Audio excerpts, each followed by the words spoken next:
Bueno, buenos días a todos. Continuamos con la sesión, agradeciendo al Departamento de Derecho Administrativo este magnífico congreso. En mi caso, para mí es un orgullo y un honor presentar esta mesa y moderar esta mesa con nuestros ilustres compañeros de Iberoamérica.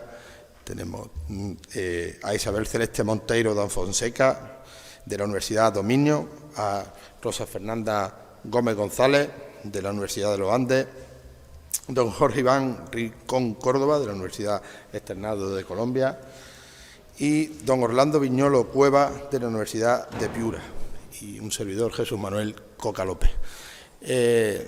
Simplemente eso, también antes de darle paso a la palabra, agradecer, porque para mí es un momento emotivo estar aquí con mis compañeros. Y además estoy emocionado porque de todos los que presentes soy sin duda el que menos sabe. Incluso me he encontrado con profesores que me dieron clases y también poco responsables de que esté aquí. Y así que sin más preámbulos, dándole las gracias a todos, empieza su disertación doña Isabel Celeste Monteiro da Fonseca, titulada El derecho punitivo en Portugal. Isabel, cuando quiera.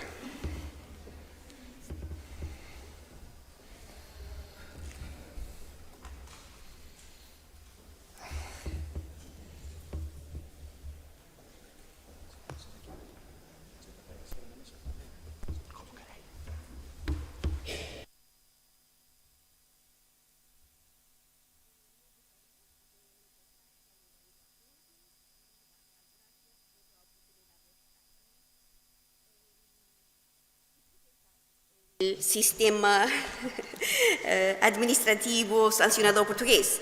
Es una suerte y un honor estar en Córdoba y aprender de los maestros.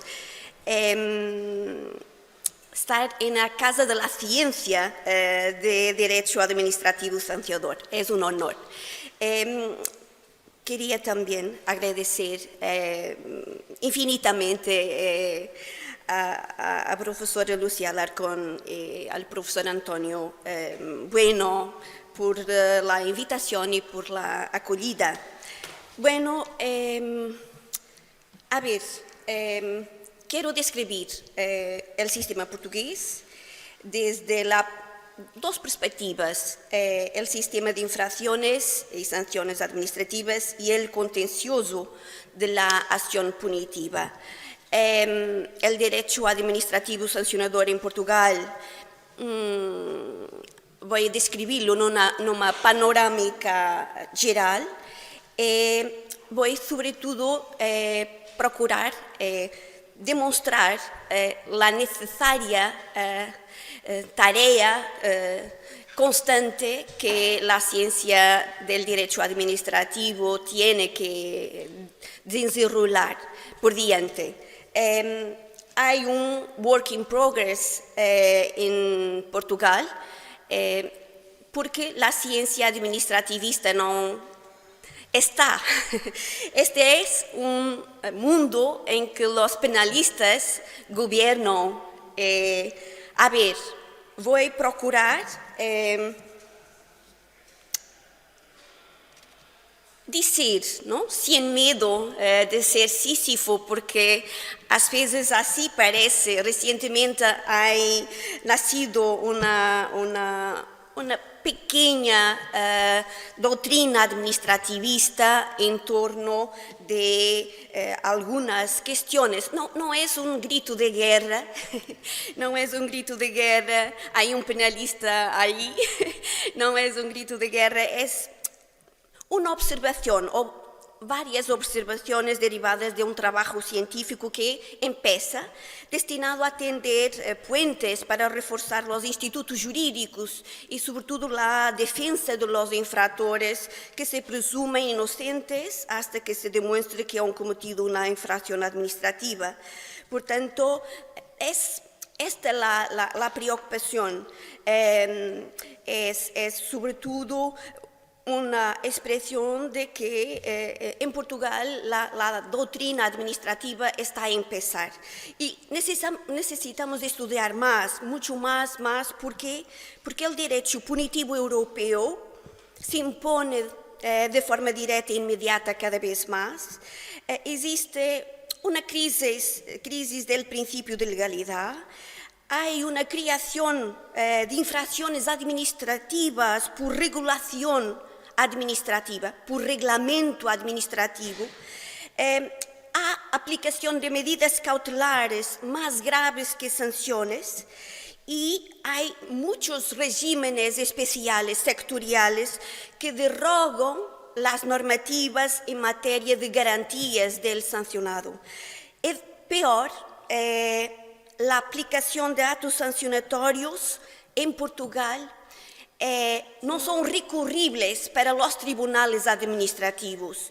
El juiz de las punidades, de los actos punitivos, de los actos administrativos punitivos, no es el juiz administrativo, es el juiz penal, por regla, no es el juiz administrativo. Entonces, isto também justifica porque é que os penalistas se han quedado en el campo e não os administrativos. Em Portugal, este encontro não teria lugar entre os administrativistas. A ver, não é um grito de guerra, lo ha dito, incluso é uma vontade de estudar mais. Recuerdo, tenemos el aval, el apoyo del mayor maestro de Direito Penal en Portugal. Figueiredo Dias nos ha dicho en un escrito que es importante, es por demás importante que la ciencia jurídico-administrativa en Portugal tome consciência mais profunda de que o direito administrativo sancionador é direito administrativo e não direito penal. Ele nos ha dito isto e na Escola de Direito nós temos um master e temos uma disciplina, uma unidade curricular que trata de forma unitária o regime punitivo administrativo. É inovador e dizer-lhe debemos a Córdoba este ánimo del estudio. Mil gracias a Robollo Puig, Manuel Izquierdo, Lucía Alarcón y Antonio Bueno. Bueno, avanzar un poco porque estoy ficando sin tiempo y decir de forma muy simple que el programa constitucional portugués incluye, claro está, el derecho penal a par del derecho administrativo, pero se no que concerne ao direito penal não há dúvidas quanto ao conceito do que é um delito criminal, uma sanção penal. Sin embargo, no que diz respeito ao direito administrativo sancionador português, dizer primeiro que tudo, não há unidade de conceitos, há pluralidade de regímenes e há contencioso muito frágil. Muy frágil, como vamos a seguir descrever. Pluralidade de sanções administrativas, dizer que temos regime muito particular, temos domínio que é tertium genus, não é penal, não é administrativo, são as sanções multas, ou em português de Portugal, coimas, impuestas para castigar infrações administrativas denominadas em português, em castelhano não tenho uma tradução melhor, infrações administrativas, pero em Portugal se diz contraordenações. É tipo de infrações administrativas, mas dizer ainda que a par das sanções pecuniárias, que castigam as infrações administrativas que chamamos contraordenações, existem as sanções disciplinárias e existem muitas outras sanções para castigar outras infrações administrativas não classificadas como tal, não nominadas. E isso é perigo, porque o conceito de sanção, o conceito de infração administrativa não está hecho, então se aplica muitas de essas sanções sem previamente se desenrolar um procedimento com plenas garantias. Bueno, um pouquinho mais, pluralidade de regímenes e, sobretudo, ou em especial, de infrações deste tipo terciongêneos, contraordenações. Infrações do Código de Circulação, Código de Trabalho, em matéria de medio ambiente, em matéria de seguridade social, em matéria de competência, em matéria. Múltiplos regímenes punitivos, que não têm um regime general unitário para tramitarlos todos. Então, nós temos vários regimes generais. Um regime general das contraordenações, um regime general das contraordenações econômicas, mais pequenas infrações, regime general em matéria tributária, regime general em matéria ambiental. Dizer, uma sanção penal é recorrible para o Tribunal Penal. É o juiz penal que aprecia a validez de uma multa, em português, coima, em matéria ambiental. A ver como é particular o sistema. Bueno, que dizer a este propósito? O que justifica este propósito? Por que é assim? Bueno, o sistema punitivo português é assim e se pode explicar a razão com os dados da história, não? O modelo punitivo alemão é a origem do atual modelo punitivo português. Eduardo Correia era um apaixonado por el modelo alemão e ha introduzido a igual modificação que em Alemanha ha ocorrido em la década de 50 del século passado e del milenio passado.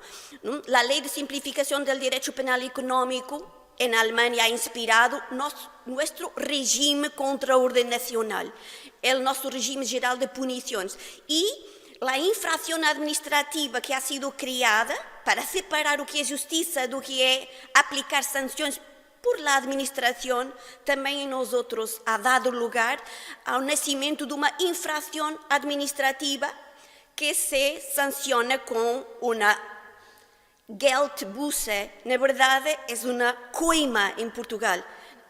Enfim, em castelhano diríamos multa, porque não temos uma palavra igual para traduzir.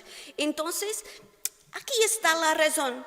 E por isso dizer que não há um conceito unitário de sanção administrativa. Eu não posso dizer que em Portugal se estuda as sanções administrativas. Se estuda as sanções disciplinares e são os administrativistas, e se estuda as sanções que punem uma contraordenação e são os penalistas, e depois existe todo outro núcleo de atos desfavoráveis, de atos administrativos punitivos que nós outros vamos encontrando e classificando caso a caso. Bueno, julgo que este work in progress que se hace e que se vai haciendo todos os dias, desde que escuchamos Escola de Córdoba, desde que leemos os manuales de Escola de Córdoba e Oviedo, claro, também. Y, bueno, los belísimos maestros españoles de Madrid, claro está. Bueno, uma ligação afetuosa nos ha trazido até Córdoba. Professor Antônio Cândido de Oliveira, que é muito amigo do professor Robolho Puig, nos ha trazido e, portanto, a nossa 25 anos que ha começado. Bueno, dizer que estamos construindo em Portugal uma identidade da sanção administrativa a partir da função administrativa.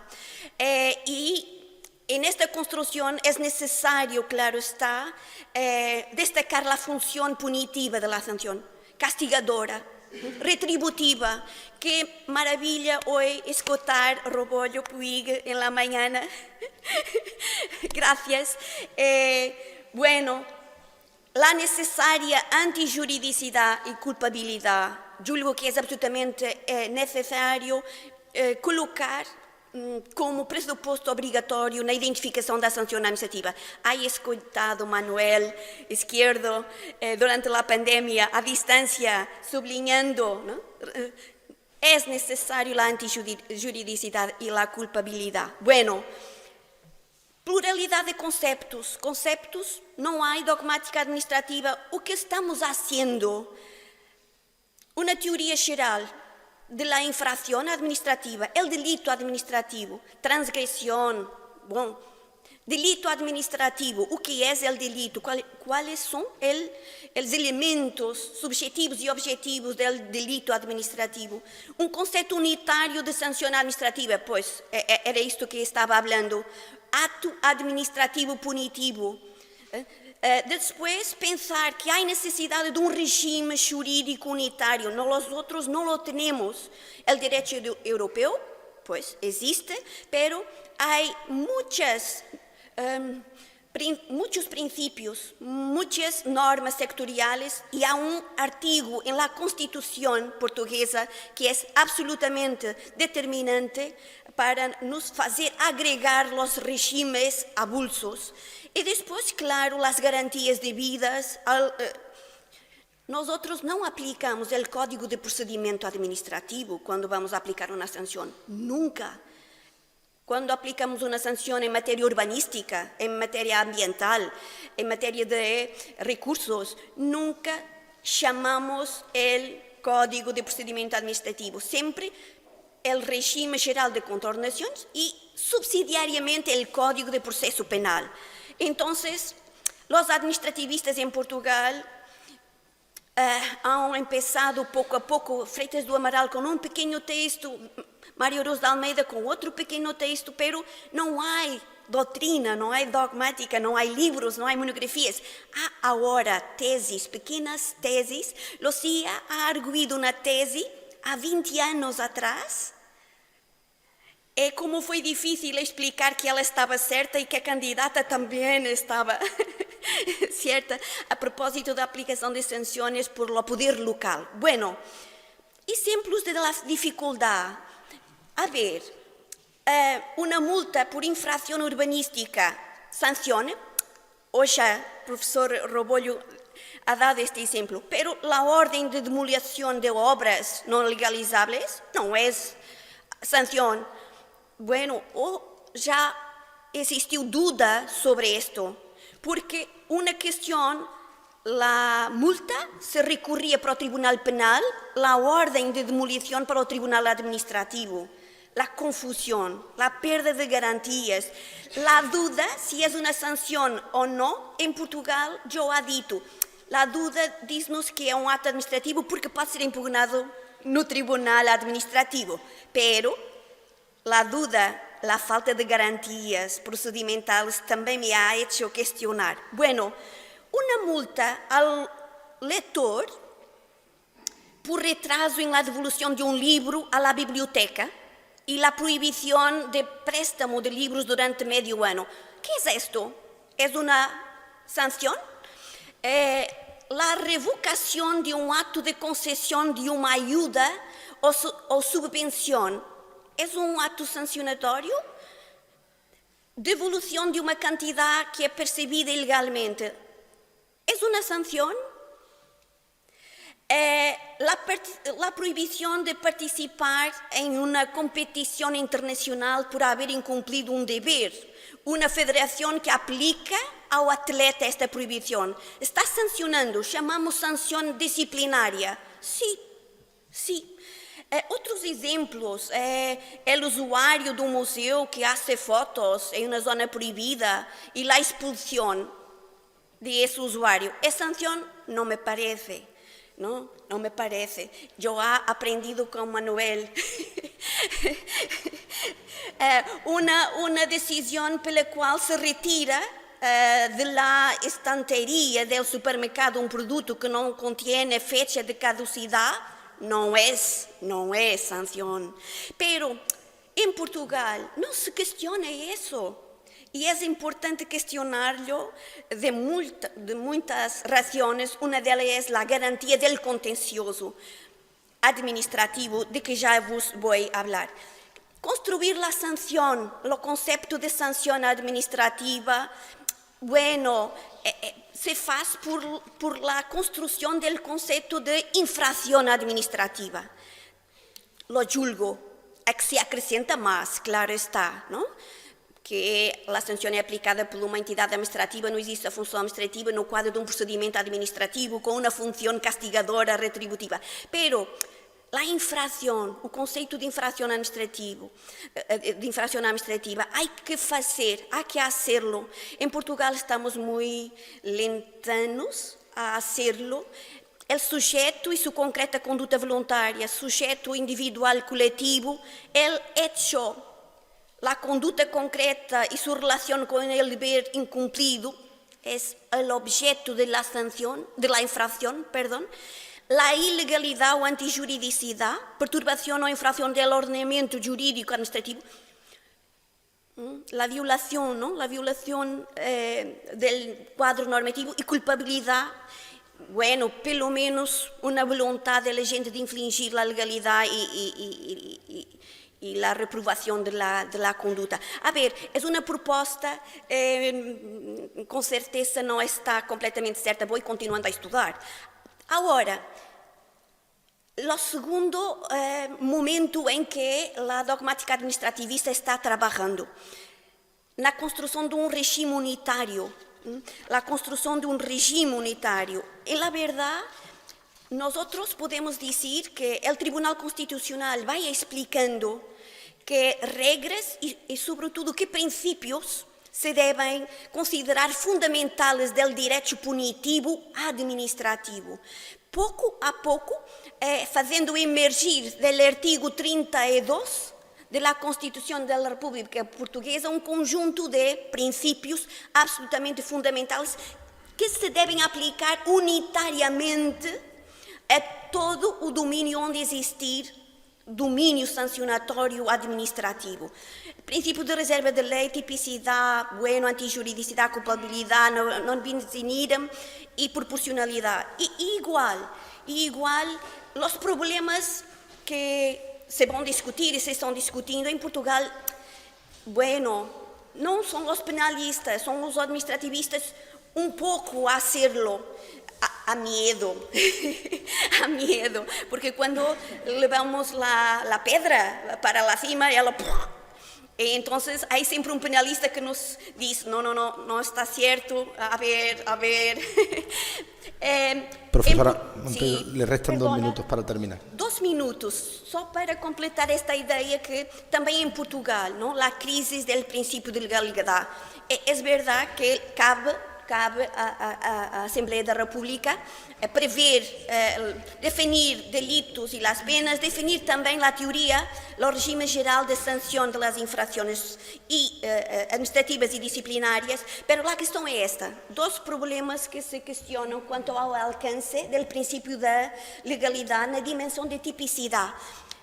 Por um lado, la posibilidad que el gobierno, los ayuntamientos y las comunidades autónomas tienen para crear ilícitos administrativos.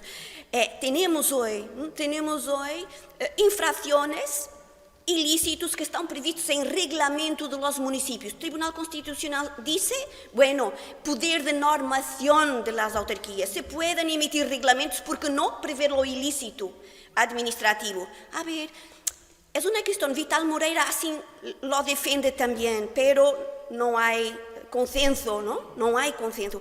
Después, el problema del derecho europeo. En Portugal, la Comisión de Protección de Datos ha aplicado directa e inmediatamente el reglamento de protección de datos y ha aplicado sanciones a un hospital sin que haya una ley portuguesa que preveja la infracción y la sanción. Bueno, está en juicio. Una cantidad muy significativa de punidad, ¿no? Una gravedad significativa. Bueno, lo final para dizer que en materia procedimental, estou terminando, lo final só para hablar, es posible identificar principios y derechos fundamentales en todo procedimiento sancionatorio administrativo. Me parece que bueno, hay regras especiales que derogam regimes que revogam algunos de estos principios, da proibição da autoinculpação. Bueno, não vou, 20 minutos é muito pouquinho tempo para hablar castellano tão mal, perdona.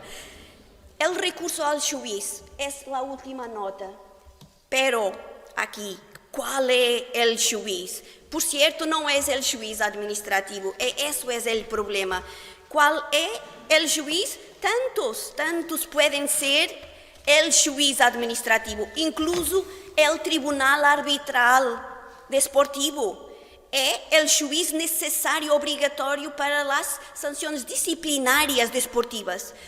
Tribunal de Jurisdicción Especializada en Competencia, Regulación y Supervisión para las sanciones das entidades administrativas independentes, tribunales laborales, tribunal sentenciador para las sanciones aos reclusos.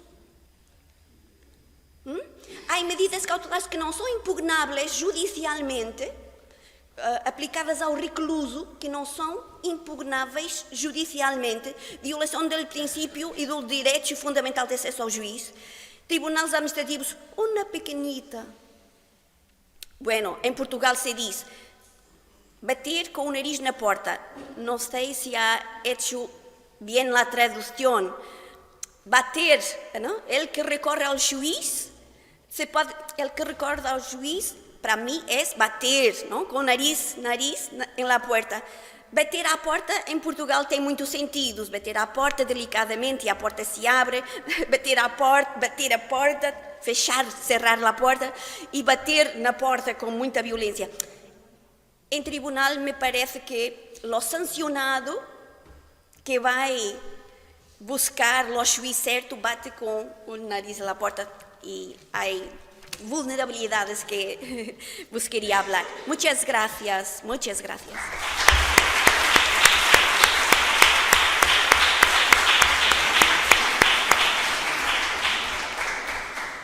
Muito obrigado, profesor Fonseca. A continuación, la profesora Gómez González nos disertará sobre el derecho punitivo en Chile. La profesora viene de la Universidad de los Andes. Gracias.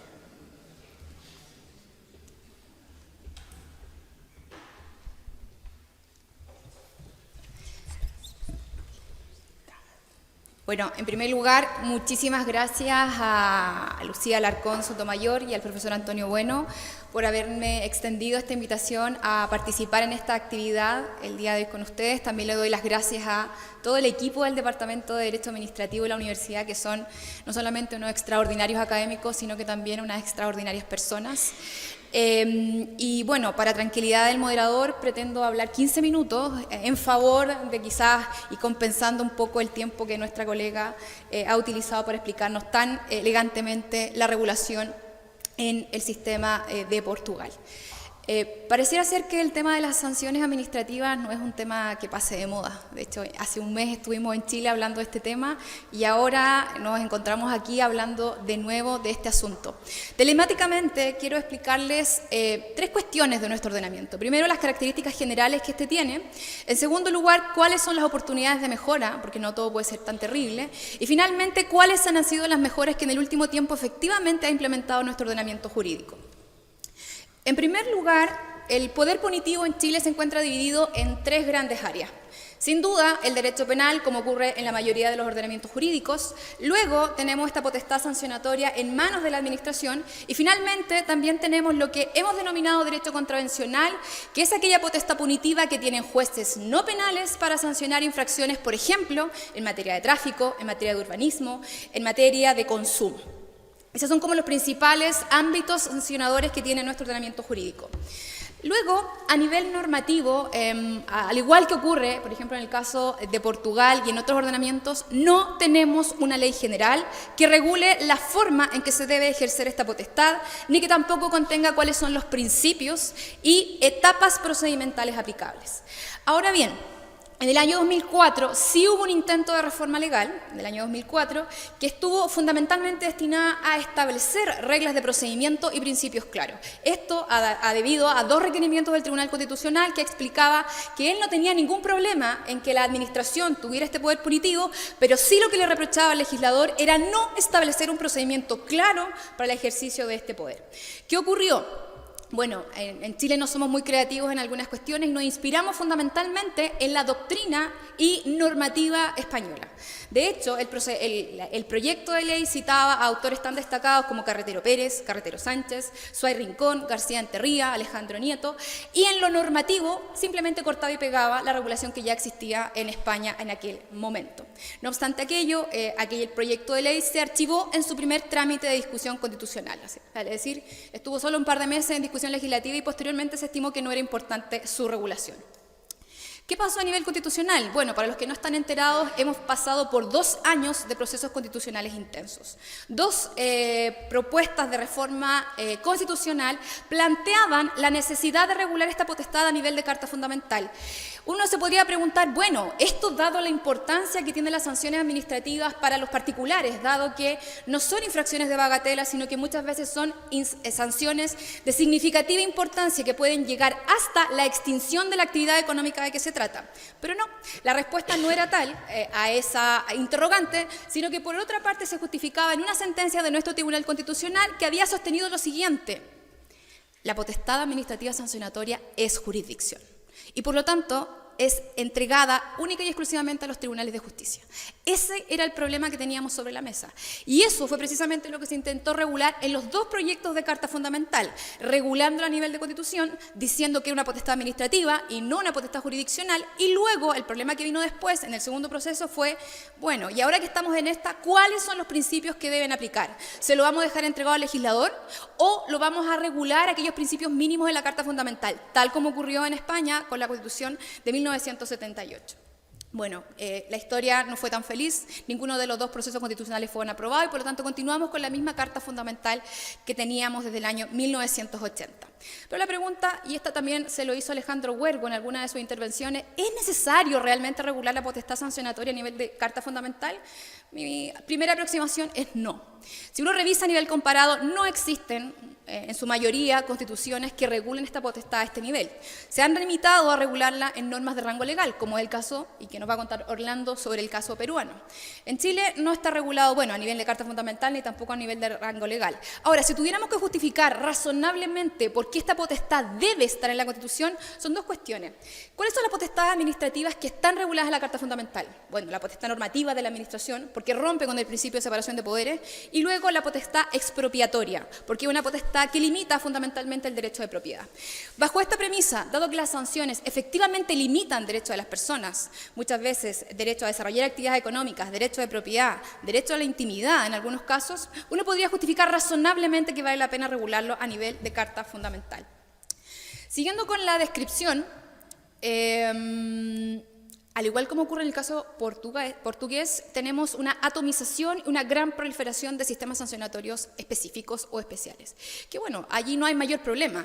El problema radica en que cada uno no rige por normas y principios comunes. Por lo tanto, tenemos sistemas que son absolutamente racionalizados, donde contienen reglas del juego claras para el ejercicio de la potestad sancionatoria, pero por otra parte tenemos sistemas que son bastante arcaicos, que todavía contemplan la posibilidad de poner sanciones de plano, sin debido procedimiento, con solvet repete, presumiendo de derecho el contenido de las actas, como lo ha señalado el profesor Tomás Cano en su publicación sobre el valor probatorio que tienen estas actas, la omisión de cualquier horquilla para determinar el quantum de la sanción y finalmente también la ausencia de graduación tanto de las infracciones como las sanciones. Algo que parece común en España, allí en algunos ordenamientos jurídicos prácticamente es escaso.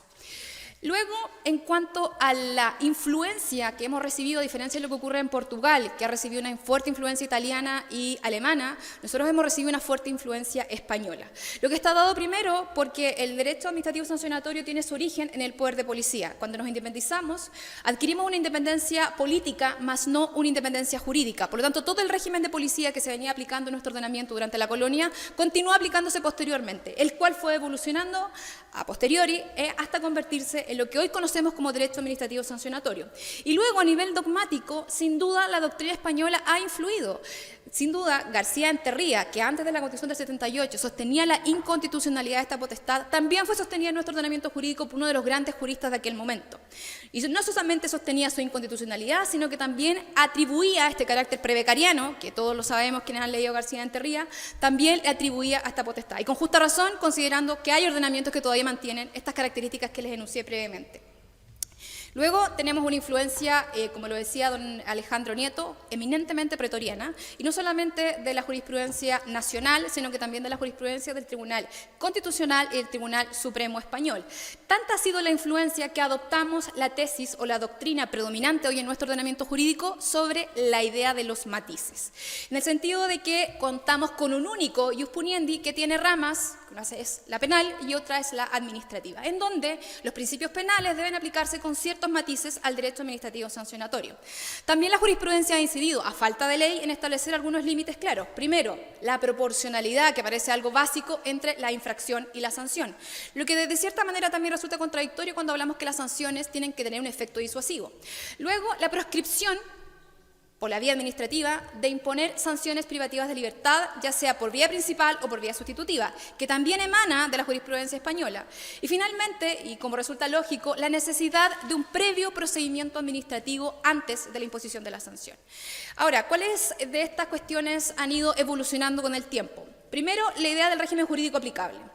Sin duda alguna, en un primer momento, basamos toda nuestra regulación, vale decir fundamentalmente pretoriana, en la idea de la matización, lo que es un riesgo inminente, dado que la matización depende del operador jurídico de que se trate, del órgano administrativo o del órgano jurisdiccional, y depende de cómo éste considere el principio, lo va a matizar más o menos. Con la tipicidad que hemos llegado a que no existe un catálogo taxativo de cuáles son las conductas castigables, sino que nos hemos limitado a decir, bueno, busque usted el núcleo esencial de la conducta en la ley, y ya. Luego, la culpa infraccional, que se ha transformado, esta idea de culpa infraccional, en una verdadera responsabilidad cuasi objetiva para el sujeto infractor. Y cuando se trata de grandes empresas, fundamentalmente la responsabilidad allí es prácticamente objetiva. Vale decir, no hay matices respecto de esta presunción de inocencia o la necesidad de acreditar efectivamente la comisión de una infracción. Luego, en cuanto a la prescripción, un zigzagueo formidable en orden a cuál es el régimen jurídico aplicable. ¿Es el derecho civil y las infracciones y sanciones prescriben en 5 años? ¿Es el régimen penal que prescribe en 6 meses? Bueno, al final del día dependía del operador jurídico y estuvimos por años dándonos vuelta en cuál es el régimen jurídico aplicable en materia de prescripción. Y luego, sobre el non bis in idem, ¿qué decir de uno de los principios más maltratados de nuestro ordenamiento jurídico? No hay. Usted le pueden poner imperfectamente una sanción por distintos regímenes sancionatorios y luego es compatible el régimen sancionatorio con el régimen penal, sin más. Y luego, también, con el tema del del ordenamiento jurídico aplicable, hemos llegado a la idea de que antes de ir al derecho penal, tenemos que ir al derecho administrativo sancionatorio. Y esto ha generado, por ejemplo, que sea posible la transmisión de las multas. ¿Y por qué? Porque los actos administrativos se presumen legales e integran en nuestro patrimonio sus efectos desde que son notificados o publicados. Por lo tanto, si usted le han notificado o publicado una multa, esa deuda ingresa en su patrimonio y por lo tanto cuando usted muere en sede judicial, esa multa ya está en el patrimonio hereditario a transmitir. Y luego, con una fuerte incidencia, está apareciendo una nueva tesis, que es la idea del derecho administrativo sancionatorio funcional, que rechaza categóricamente la aplicación de cualquier principio penal y sostiene fundamentalmente que este régimen es un régimen que está adscrito a que la administración cumpla con ciertos fines. Y por lo tanto, esta potestad es una suerte de enforcement que ayuda a la administración a que cumpla con esos fines y por lo tanto no le debe interesar las garantías y derechos aplicables a los sujetos regulados. Raúl Letelier, para quienes lo conocen, es uno de los principales impulsores de esta teoría. Luego, en cuanto al control judicial, también tenemos algunos inconvenientes. El control allí es practicado por un juez civil, que ustedes entenderán que la formación de un juez civil dista bastante de la formación de un juez contencioso administrativo. ¿Y esto por qué? Porque lamentablemente no tenemos tribunales contenciosos administrativos. Sí estaban regulados en la Constitución de 1925, en la Constitución de 1980, pero por razones económicas jamás se llegaron a dictar estos tribunales. ¿Qué genera esto? Bueno, fundamentalmente una alta deferencia hacia las decisiones de la administración, llegando a ser el control judicial fundamentalmente ilusorio para el sujeto infractor. Salvo los tribunales contenciosos especializados, para quienes han visitado Chile y conocen los tribunales ambientales son sumamente rigurosos con el control judicial, porque son tribunales especializados que conocen de la cuestión administrativa, a diferencia del juez civil, que sin menospreciar sus conocimientos, no tiene esa práctica administrativa que nos caracteriza. Y luego, en cuanto al control judicial, bueno, una discusión que ha estado planteada sobre la mesa en orden a la discrecionalidad que existe al momento de aplicar las sanciones y el tipo de control que deben practicar los tribunales. Fundamentalmente, un control anulatorio y sustitutorio de la decisión. Oportunidades de mejora, y ya voy terminando para que el moderador quede tranquilo. ¿Qué oportunidades de mejora puedo ver a razón de la experiencia comparada? Primero, sin duda, y pese a que Raúl Letelier lo rechaza, creo que es necesario contar con una ley general y de bases en materia de procedimiento administrativo sancionatorio, que contenga una suerte de principios claros y, por otra parte, reglas de tramitación procedimental establecidas. Si bien tenemos una ley de bases, que es la copia de la ley de base de procedimiento administrativo de España, es una norma, la anterior, no las 39 y 40, es una norma que no se ajusta a las necesidades de un sancionatorio. Por ejemplo, no contiene qué es lo que debe tener un escrito de formulación de cargos. Por lo tanto, no es un anillo que calza las necesidades de un régimen punitivo. Luego, creo que en algo que hemos quedado muy pendientes es que existe un solo régimen sancionatorio, un solo procedimiento, en circunstancias tales que no podemos tener una sola regla cuando las infracciones son distintas. En derecho penal tenemos distintos tipos de procedimientos de acuerdo a la gravedad de la infracción. ¿Por qué no tener en derecho administrativo un procedimiento general para aquellas infracciones que son más graves y un procedimiento simplificado para aquellas infracciones que son de menor entidad? Luego, generar más mecanismos de incentivo al cumplimiento, porque al final del día a la administración, ¿qué le importa? Que se cumpla la normativa urbanística y no ir por la vía sancionando. Lo ideal es que esas normas sean efectivas y que se generen estos mecanismos de incentivo al cumplimiento ex ante como medidas de primera ratio. Luego, fortalecer los criterios de separación entre las fases de instrucción y sanción, que es un tema que ha criticado bastantemente el profesor Rebollo. En Perú también se critica el tema, porque no se logra contener una separación efectiva. Creo que ahí también es necesario abordar un poco más. Luego, regular los plazos de prescripción. No sé si ocurre lo mismo en derecho español, pero ocurre allí que a veces o regulamos la infracción, o regulamos la sanción, o regulamos la sanción y no regulamos la infracción. Y luego, en materia de infracciones es importante también estar al tipo de infracción que se cometa, porque no es lo mismo una infracción instantánea, donde el plazo comienza a computarse desde ese momento, versus las infracciones continuas de estado permanentes o las de omisión, que tienen plazos diferenciados. Luego, regular la caducidad. Y si bien aquí es un tema superado, entiendo que opera por el solo Ministerio de la Ley y el plazo, allí hay una teoría muy interesante que dice que los plazos para la administración no son fatales. Por lo tanto, si pasan los 6 meses, y pasan 9, y pasan 10, y pasan 2 u 8 años, bueno, es que no es fatal para la administración. Debemos superar esa doctrina sin duda nefasta. Luego, la graduación de las infracciones y sanciones, y finalmente, contemplar horquillas para la determinación de sanciones. Quiero detenerme solamente quitando 2 minutos de los 15 que había adelantado, en algunas cuestiones que creo que son determinantes, de cara a la necesidad regulatoria futuro, de establecer el rol del denunciante. Ya hablábamos en el panel pasado sobre el rol que tenía el denunciante. Entiendo que la norma del denunciante establece categóricamente que éste no tiene ningún rol de interesado dentro del procedimiento administrativo sancionatorio. No obstante, la ley del País Vasco dice lo contrario. De hecho, la ley 1/2023 le entregó un rol preponderante al denunciante en materia de procedimiento sancionatorio. No solo puede participar, aportar pruebas, sino que también discutir la legalidad de la sanción si es que hasta no le parece. En nuestro ordenamiento jurídico también tenemos una atomización en esos ámbitos, fundamentalmente en aquellos sectores donde hay víctimas afectadas, por ejemplo, en materia de medio ambiente. El rol de la víctima, en mi caso, sin menospreciar su rol como colaborador de la administración, creo que distorsiona el ejercicio del ius puniendi, porque actúa distorsionando esta bilateralidad que existe entre la administración y el sujeto directamente infractor. Y finalmente, para que no todo sea tan malo, en el último tiempo hemos tenido una regulación mucho más robusta en materia de sanciones, que son los sancionatorios de nueva generación, como yo lo denomino, donde se regulan cuestiones de concursos infraccionales, se regulan procedimientos ordinarios y simplificados, se reguló el pronto pago, ¿ya? Que era una figura que existía en España y que hemos copiado recientemente, las sanciones accesorias, las infracciones continuadas y algo que claramente resulta extraño para el derecho comparado, se ha regulado el reconocimiento de los usos y costumbres indígenas como eximente de la responsabilidad administrativa sancionatoria, lo que es bastante interesante.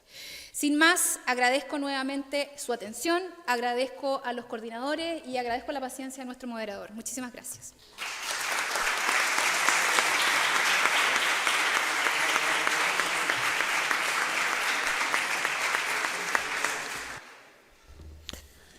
Agradecer a la profesora Gómez su brevedad y su ajuste al tiempo, que además nos ha hecho eso de que hacemos los letrados, que es la gran mentira del derecho de seré breve, señoría, y luego hacemos lo que nos da la gana. O sea, que realmente ha sido breve y ha anunciado que sería breve y ha sido breve.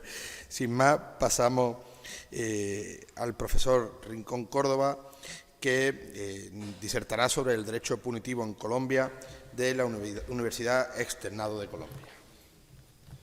Muy buenos días a todos y a todas. En primer lugar, quiero dar un agradecimiento a Antonio Bueno y a Lucía Alarcón por la magnífica organización y también quiero simplemente robar 2 segundos para decir que estar sentado en la Universidad de Córdoba para mí siempre será un placer, porque desde que estaba haciendo la tesis doctoral, pues personalmente he tenido una relación bastante profunda con todos los integrantes del departamento y hemos tenido bastantes intercambios entre Colombia y la Escuela de Derecho Administrativo de la Universidad de Córdoba.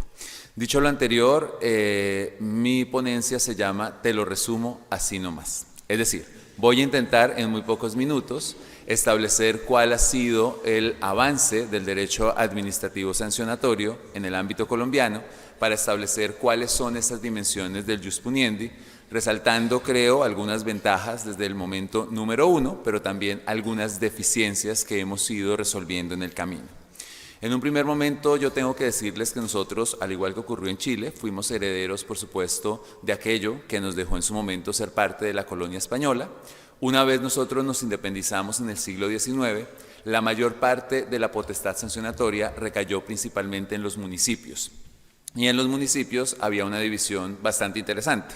De un lado, el municipio podía operar como un ayudante de la justicia, lo cual quería decir que en realidad no era en estricto sentido una potestad sancionatoria, sino más contravencional, en donde para algunos comportamientos que atentaban contra la convivencia ciudadana, pues se tenía obviamente la posibilidad de intervenir. Cuando dos intereses de dos sujetos chocaban y por supuesto eso alteraba la convivencia ciudadana, la administración pública tenía esa posibilidad. Y de hecho, al igual que ocurrió en España, en algunos casos se le trasladaron funciones propias de jueces penales, dada pues la ausencia muchas veces de la jurisdicción en esos territorios. Con lo cual uno podría decir que había una primera fase de despenalización. Pero tal vez lo que es más interesante en el derecho colombiano es que desde el momento 1 los municipios tenían que ordenar temas de urbanismo, temas de ornato, temas que hoy llamaríamos sanitarios y por supuesto para ello expedían ordenanzas. Hablar de la tipicidad pues es muy precario en aquella época, pero lo que sí es cierto es que la sanción se convirtió en un instrumento para garantizar la eficacia de aquello que los municipios ordenaban. Es decir, la principal infracción administrativa era el incumplimiento de los decretos u ordenanzas que se profirieran en los municipios. A esto se le llamó Policía Administrativa Especial y tenía una división en el ámbito urbano y en el ámbito rural, porque en aquella época el ordenamiento del territorio veía de manera muy tajante la división entre el campo y la ciudad. En un segundo momento, a nivel nacional, empezó a crecer de manera exponencial la potestad sancionadora. Obviamente esto implicó que llegara a los primeros sectores administrativos donde llega en todos los estados, temas tributarios, temas aduaneros, con la revolución industrial y la poca tecnificación que tenía Colombia en ese momento, también temas laborales, y esto implicó, pues obviamente, que el legislador empezara a establecer un catálogo de infracciones y un catálogo, entre comillas, de sanciones, porque el principal castigo, por supuesto, siempre será y ha sido la multa. Y esto implicó, obviamente, un crecimiento exponencial del ámbito sancionatorio, pero no necesariamente una reflexión desde el derecho colombiano. Desde el punto de vista del derecho disciplinario, pues las raíces se hunden mucho más allá. Desde la colonia ya teníamos el régimen de la visita, lo cual quiere decir que ya había una potestad sobre esos servidores públicos. Durante gran parte del siglo XIX eso se ató más a la ciencia de la administración que al derecho administrativo, y en el siglo XX, con toda la influencia francesa y sobre todo con la instauración del Consejo de Estado colombiano, que algún día hablaré de él porque es muy sui generis, se empieza a hablar de un derecho disciplinario más atado al régimen estatutario propio de la función pública. Esto conduce a la década de los 80, y en la década de los 80 la Corte Suprema de Justicia, que ejercía en ese momento el control de constitucionalidad, se da cuenta que la potestad sancionadora ha crecido tanto que pues ya no es una potestad sancionadora única y exclusivamente del juez penal. Y eso que había ido pasando, obviamente desde el punto de vista normativo, la jurisprudencia lo que va a hacer es reconocer que hay un único jus puniendi o una única potestad sancionadora, y a partir de allí va a empezar a reconocer varias especies de esa potestad sancionadora. Por supuesto, el derecho penal, bajo la idea de que es un derecho penal mínimo, que allí están los comportamientos más lesivos para la sociedad, lo cual ya sabemos que eso es puro capricho del legislador, pero en ese momento digamos que esa construcción teórica era bastante fuerte. Derecho administrativo sancionatorio, entendiendo que está ligado a la llamada policía administrativa y actividad de intervención sobre, obviamente, las actividades que son relevantes para la administración y que son objeto, vuelvo a insistir, de intervención administrativa. Derecho disciplinario como una modalidad que es ad intra y que pretende la corrección, por supuesto, de los funcionarios públicos. Un derecho contravencional en donde la administración pública, en este caso, interviene, porque, por ejemplo, una riña, pues no alcanzan a ser lesiones personales, pero alguien debe intervenir, obviamente, para temas de convivencia. Y con la Constitución Política de 1991 se integra una vertiente jurisdiccional que se llama la pérdida de investidura, que es un juicio que adelanta el Consejo de Estado frente a aquellos congresistas que han incumplido el régimen de inhabilidades e incompatibilidades y que por lo tanto también pueden ser sancionados. En la vida real, si esto lo llevo a discurso presente, pues realmente yo que estoy aquí sentado y que teóricamente soy el experto, no tengo ni idea cuántas modalidades de régimen sancionatorio hay. Podríamos hablar del sancionatorio deontológico, el que se aplica a las profesiones liberales, con todas las variables que ustedes pueden establecer, órganos judiciales, particulares que cumplen funciones públicas, particulares inmersos en la administración. Sancionatorio judicial por desacato a acciones de tutela, que sería el recurso de amparo del derecho español. María Raquel Molina les hablará de un sancionatorio en temas de corrupción en procesos, en este caso de reparación directa o resarcitorios, y podría seguir contando, pero quiero ser juicioso con el tiempo.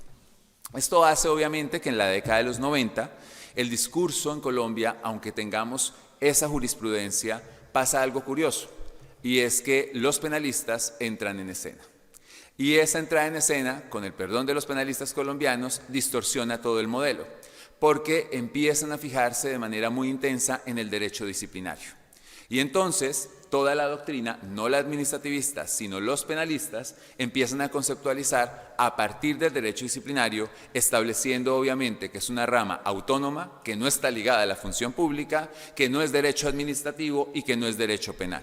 Tengo que hablar, y sencillamente con esto voy a zanjar la discusión, confunden la teoría de la potestad con la teoría de la infracción. Ellos creen que como hay particularidades o matices en la ilicitud sustancial o antijuridicidad, en la culpabilidad o en la tipicidad, por eso somos autónomos. Pero no han hecho el análisis, o sencillamente omiten hacerlo, de cuál es la naturaleza de la potestad, porque finalmente eso es lo que responde si estamos frente a un ámbito administrativo o no.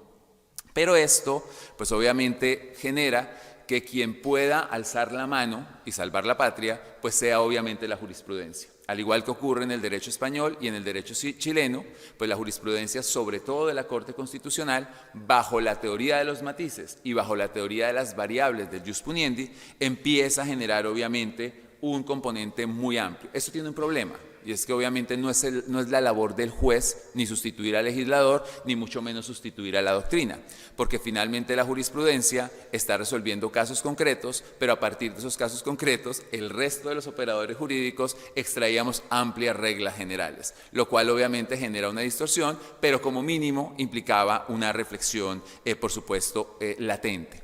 Desde el punto de vista de la normatividad, teníamos muchas infracciones y sanciones, procedimientos que se adoptaban a través de resoluciones, circulares, reglamentos, pero el principio de reserva de ley estaba bastante embolatado, como dirían en mi tierra, y lo único que teníamos en este caso regulado era el principio de proporcionalidad, la idea de que la sanción debería ser proporcional a la infracción, y sí teníamos desde el comienzo regulada la temporalidad de la potestad sancionatoria, que no podía trasladarse o no podía superar los 3 años a partir del momento de la comisión de la infracción.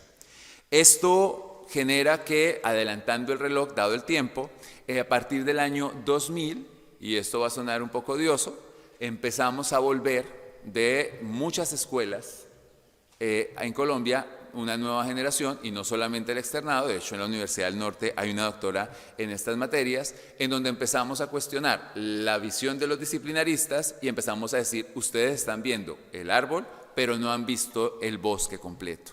Y a partir de la década del 2000 se empieza a generar una discusión intensa, no solamente desde el punto de vista del derecho disciplinario, sino también del derecho sancionatorio. Así que volcamos la mirada a la disciplina, se cuestiona la tesis del derecho disciplinario y se empieza esa labor doctrinal que aparece de manera intensa. Y esto va a ser de cierta manera recepcionado por el legislador, que en el año 2008 aproximadamente empieza a regular procedimientos sancionatorios especiales, entre ellos el procedimiento sancionatorio ambiental y un procedimiento aplicable exclusivamente a regímenes de derechos de las telecomunicaciones.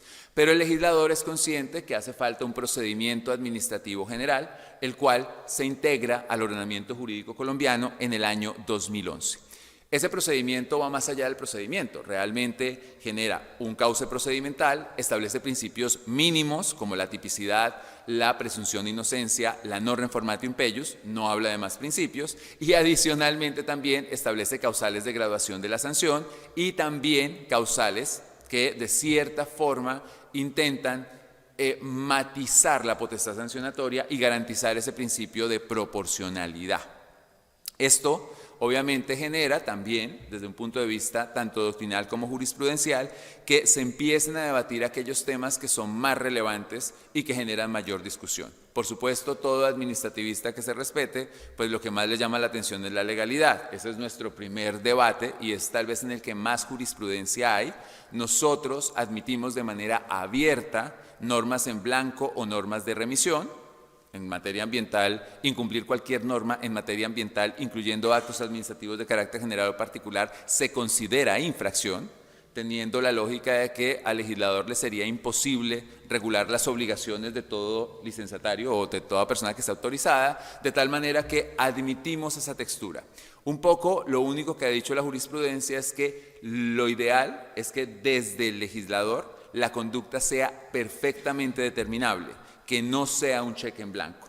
En lo que sí ha sido muy estricta la jurisprudencia y también la doctrina es en que no podemos apelar a criterios vagos o imprecisos. Temas como la moral social, la imagen institucional, que además era constante en nuestro régimen sancionatorio, pues empieza a ser declarado inexequible en muchas jurisprudencias de la Corte Constitucional. Algunos elementos más complicados. Aunque la favorabilidad está en el artículo 29, en algunos regímenes sancionatorios el operador jurídico dice que no aplica en materia sancionatoria. Y aunque yo pueda admitir matices, para mí los matices solamente los puede imponer el legislador. Que el juez contencioso administrativo o la administración me esté diciendo que un principio constitucional lo excepciona sin que tenga una habilitación legal para ello es un poco extraño. Así que el tema de la favorabilidad es bastante complejo desde el punto de vista de la aplicación de ese principio de legalidad.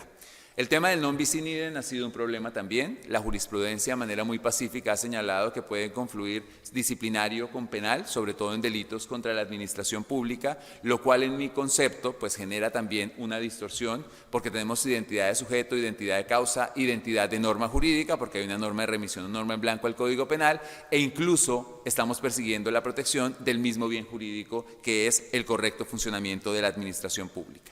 En tema de antijuridicidad, aun cuando hay algunos escritos, entre ellos el de Juan Gabriel Rojas, lo cierto es que la jurisprudencia pues no es que le haya dedicado mucho tiempo a la antijuridicidad, da un salto en garrocha que pasa de la tipicidad a la culpabilidad, así que omitimos generalmente en el análisis del derecho administrativo sancionatorio, el tema de la antijuridicidad. En cuanto a la culpabilidad, se ha dado por sentado que la culpabilidad debe en este caso analizarse. No obstante, hay muchos interrogantes que todavía no se han resuelto en el ámbito administrativo colombiano, entre ellos en qué incide la construcción de la teoría del órgano frente al tema de la culpabilidad, temas como la culpa in vigilando o la culpa in eligendo, temas relacionados con el famoso compliance, que también empieza en este caso a ingresar a la construcción propia del derecho administrativo sancionatorio.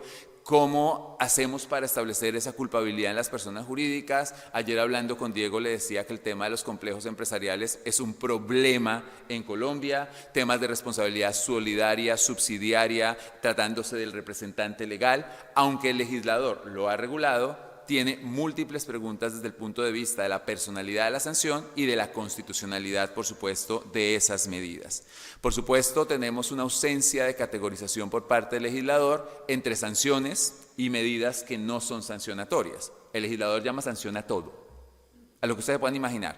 Devolver una urraca que yo cogí de su entorno natural, el legislador lo considera sanción. ¿Cómo puede ser sanción que yo devuelva algo que no es mío? No lo entiendo, pero el legislador lo considera sanción. Por lo tanto, creo que ahí también hay que hacer, por supuesto, un ejercicio. Y lo otro es la confusión del legislador. Se extienden procedimientos a ámbitos que no son sancionatorios, es decir, por ejemplo, un procedimiento de responsabilidad fiscal, que es resarcitorio, tiene estructura de proceso administrativo sancionatorio. Procedimientos para la imposición de multas, ejecución de cláusulas penales, en el ámbito contractual, tiene la lógica de procedimiento administrativo sancionatorio. Pero el legislador también juega al revés. En el ámbito de los códigos de convivencia, por ejemplo, como no llamó a las sanciones por su nombre, sino le dijo medidas correctivas, aplica un procedimiento sumario que es más parecido al que se aplica en la jurisdicción civil y que no tiene casi ninguna garantía desde el punto de vista sancionatorio. Por lo tanto, las categorizaciones deben, por supuesto, estar a la orden del día. Y finalizo con esto. Por supuesto, el ámbito disciplinario no ha disminuido la discusión, lo que pasa es que no quería centrarla allí, pero también es cierto, y eso lo hablé en la Universidad de Lleida, que nosotros en este momento tenemos una discusión muy intensa con los llamados estándares de convencionalidad. La Corte Interamericana de Derechos Humanos, tratándose particularmente de funcionarios públicos de elección popular, le dijo a Colombia que ninguna autoridad administrativa podía afectar sus derechos políticos a elegir y ser elegido.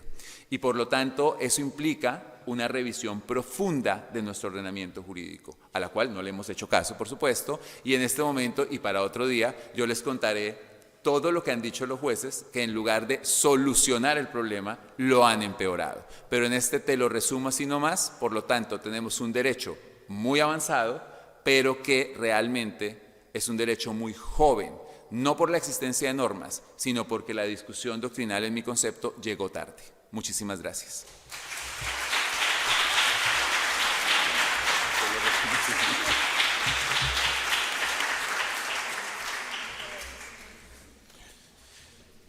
Gracias al profesor Rincón por su extraordinaria exposición. Continuamos con el profesor Viñolo Cueva, que nos hablará sobre el derecho punitivo en Perú. Nos viene de la Universidad de Piura. Muchas gracias. Muchas gracias. Quiero que mis primeras palabras sean de agradecimiento a la Facultad de Derecho de la Universidad de Córdoba, en la cabeza de sus profesores administrativistas, ¿no? Los queridos colegas que nos han recibido en esta casa de estudios, a mí, a mi colega Víctor Vaca también, que hemos venido para poder participar en este encuentro hispanoamericano. Y cuando pensaba qué decirles a ustedes, dado que yo me formaba en este país, no entendía bien cuál tendría que ser el alcance de explicar desde un doctor español hacia españoles el derecho sancionador cuando nosotros hemos bebido de ustedes. Pero encontré un refilón, encontré un espacio para poder hacer algo que les pueda interesar. Y eso tiene que ver entre una mezcla entre historia, dogmática nueva y aplicabilidad, para que 203 años de historia de Perú, del Perú republicano, puedan ser entendidos en 20 minutos.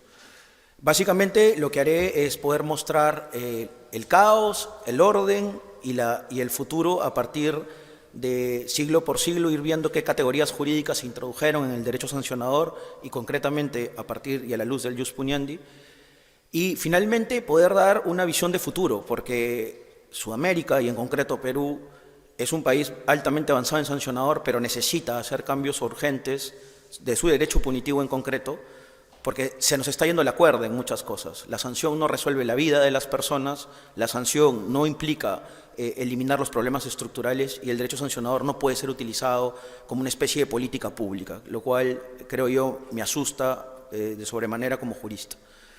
El Reino de Perú, el virreinato peruano, no la colonia, empezó y construyó su derecho sancionador a partir de un caos extremadamente judicializado.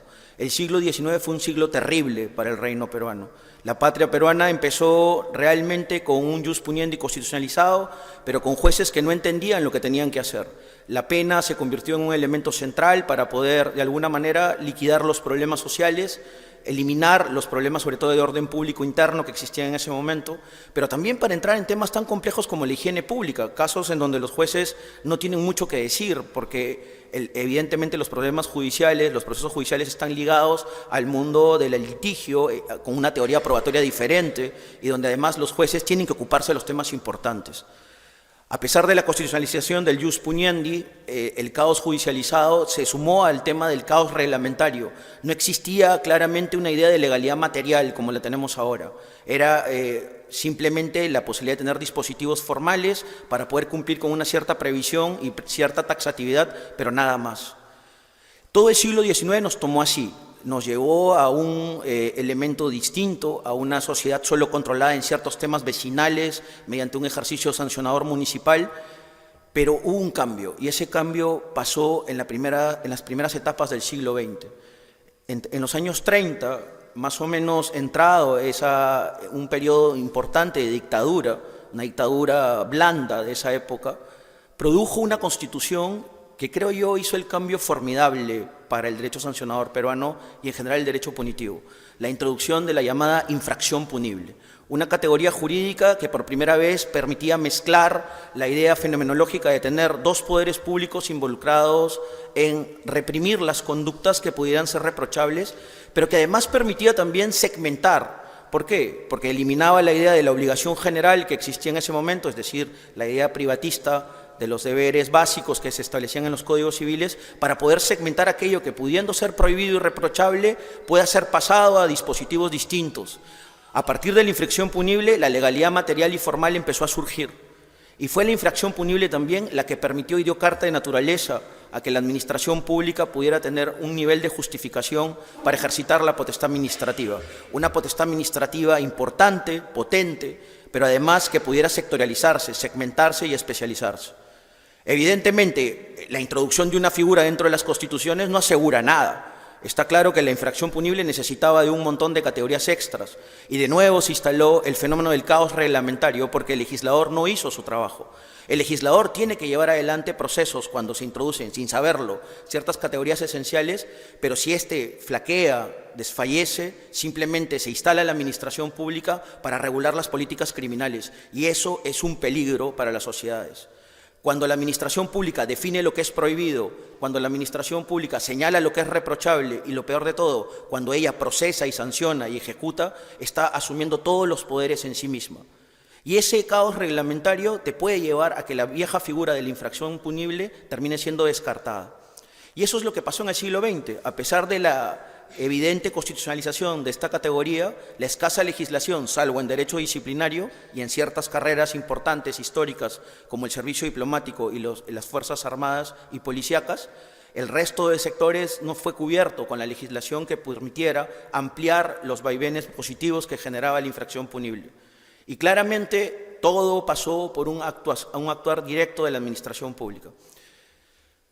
El siglo XX nos agarró quizás con la peor crisis que ha tenido un país en Sudamérica. Perú tuvo unos años 80 turbulentos, unos años 80 que muchos de nosotros, mi generación al menos, vivió de una manera escasa porque éramos niños en esa época, pero hubo una luz tras ese túnel que fue el año 2001 cuando se produjo la primera ley de procedimiento administrativo general potente, copiada así en parte de la 3092 española, pero con ciertos datos específicos que permitieron de alguna manera poder desarrollar esa pata que quedaba coja en la infracción punible.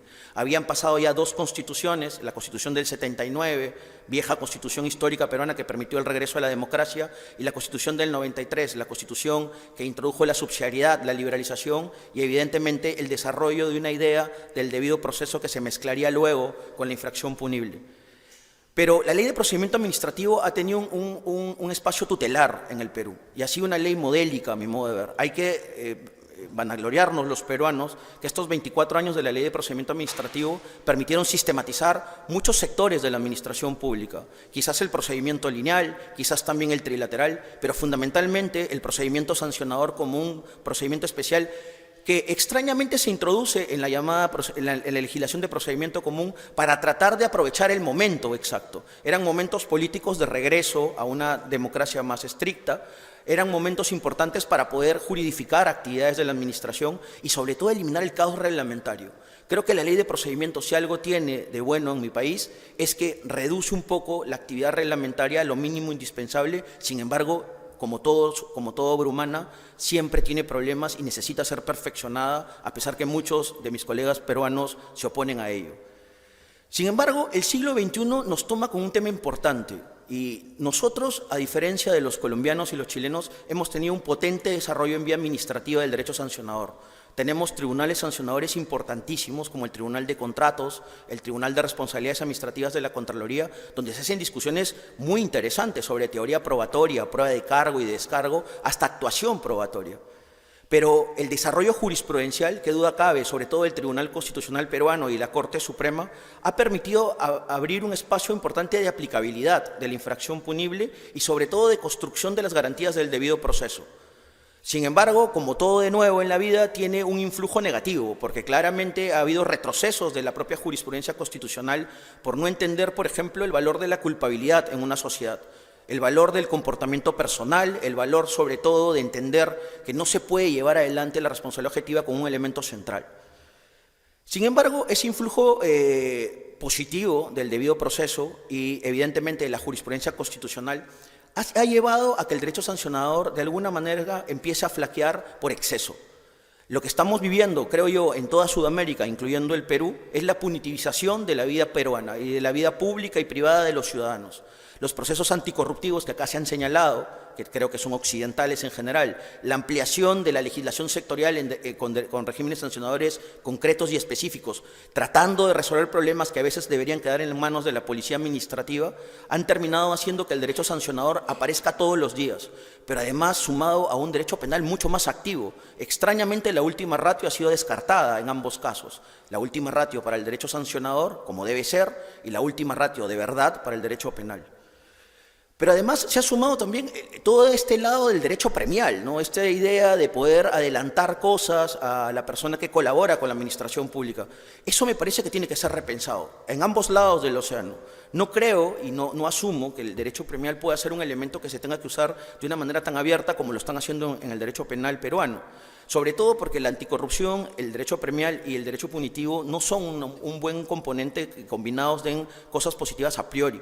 Se necesita hacer muchas cerrazones y muchos supuestos especiales para poder permitir que finalmente sea un jus puniendi racionalizado.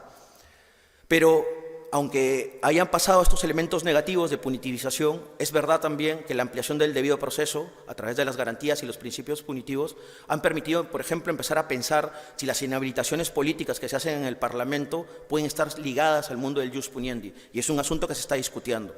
También ampliar el debido proceso a los llamados sancionadores privados, de asociaciones, de colegios, en donde se pueda, por ejemplo, establecer un mínimo de taxatividad y legalidad material y además una forma de procesar esta imposición de un elemento aflictivo, de un mal aflictivo. Pero quizás la discusión más interesante que va a pasar en Perú por los últimos meses será la discusión sobre el viejo y el extraño régimen de extinción de dominio, que surgido del derecho penal ha sido trasladado como un elemento importante de limitación para personas que están ligadas directa o indirectamente al crimen. De alguna manera el derecho sancionador va a tener que tener una visión sobre esto, porque existen fórmulas también cercanas al sancionador que pasan como medidas correctivas en Perú, que muestran la idea de eliminación confiscatoria de ciertos bienes que podrían haber sido utilizadas para infracciones administrativas. Pero claro, la evolución tiene que llegar a un punto importante, y me parece que esto tiene que ser discutido como un elemento de necesidad del presente en el derecho sancionador peruano y en el derecho punitivo. Hay una necesidad de diálogo, hay que dialogar con los penalistas. Tenemos que de alguna manera buscar que las conductas prohibidas se puedan mirar por ambos lados de una manera ordenada, porque si no vamos a seguir punitivizando el mundo. Y eso no es bueno para nadie, ni para nosotros ni para ellos.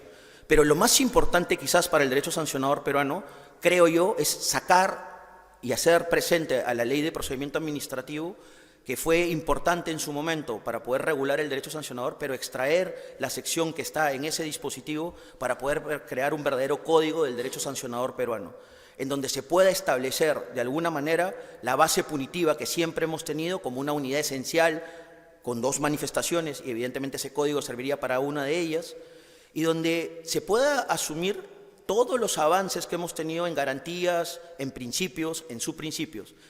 Yo aportaría un tema adicional, en poder establecer las tipologías de potestades sancionadoras que tenemos, tratando de establecer subregímenes sobre potestad instructiva, potestad sancionadora en sí misma y la potestad de ejecución de las sanciones, que es tan relevante y que el mundo peruano ha mostrado que puede llevar excesos porque podrías cometer las llamadas sanciones sociales. Creo yo que tomando en cuenta eso y asumiendo que estamos ante actos administrativos sancionadores, que nunca uno debe olvidar ante qué está, y sobre todo tomando la vieja fórmula de la infracción punible, el Código Sancionador peruano podría terminar convirtiéndose en una ley que pueda ayudarnos a todos a superar estos excesos. Eso es lo que quería hablar un doctor formado en este país para ustedes. Gracias.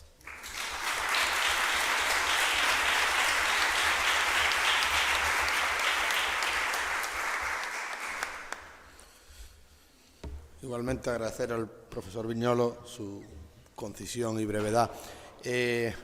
A continuación, abrimos un turno de preguntas para todos los ponentes, al que animo que participe en la sala.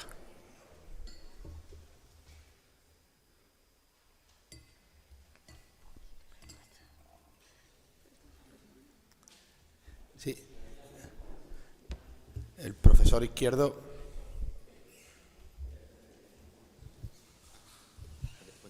Sí.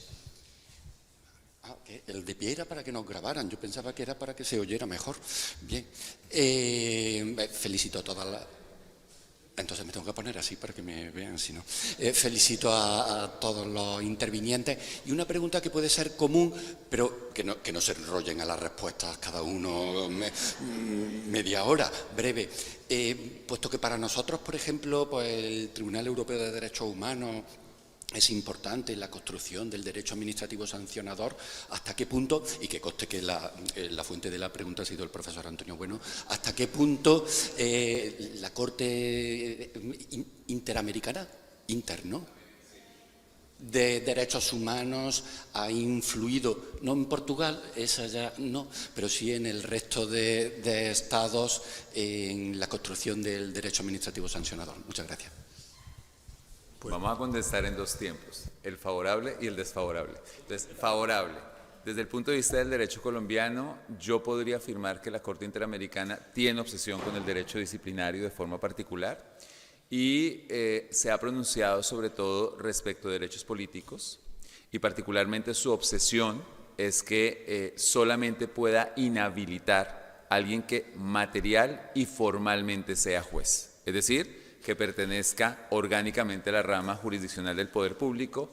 Eso porque para la Corte Interamericana no solamente garantiza la imparcialidad, que está ligada al debido proceso, sino adicionalmente evita la politización y por lo tanto la independencia del órgano. Tal vez 2 criterios adicionales que le pegan mucho a Colombia es el tema de la imparcialidad y la importancia de la división entre instructor y juzgador, que eso llevó a unas modificaciones en nuestra legislación, y el que el recurso de apelación o de alzada nunca puede ser optativo sino obligatorio para que haya doble conformidad en la sanción. En otras ramas del derecho administrativo sancionatorio, a diferencia de lo que ocurre aquí en Europa, prácticamente brillan por su ausencia los conflictos en el ámbito interamericano. Vuelvo a insistir, la obsesión es funcionarios públicos y politización. Tal vez hay una excepción y es el juicio político que se hace a presidentes, en donde al hacerlo el Congreso, aunque no sea rama jurisdiccional, como tiene un componente democrático, la Corte Interamericana ha admitido como válido esa clase de juicios. Jorge Iván es demasiado generoso con esa corte, pero la verdad. Es una corte que nació para luchar contra las dictaduras militares en Sudamérica y civiles. Tuvo un papel importante para poder establecer límites al derecho penal, pero cuando ha entrado al derecho administrativo sancionador se ha encontrado con ignorancia técnica, en el fondo.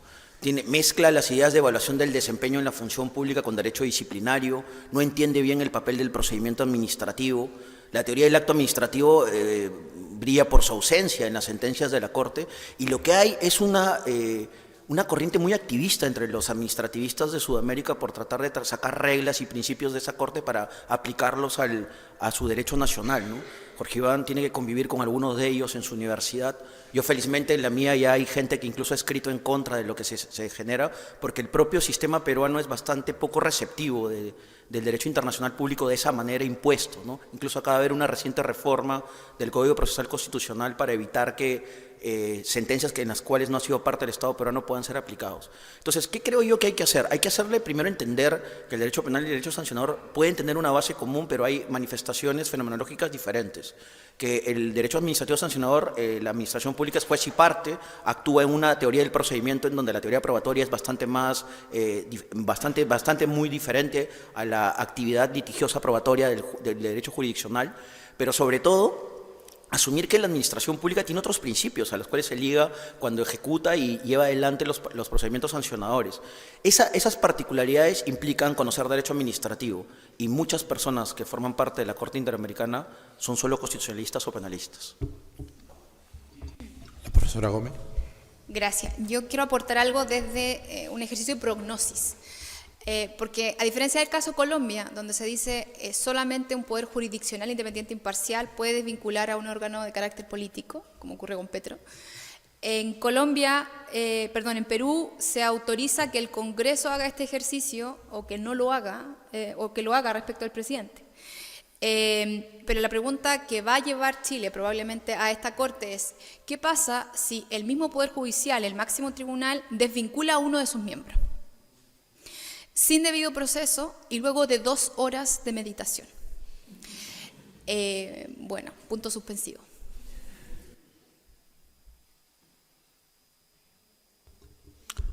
Por favor, el micrófono.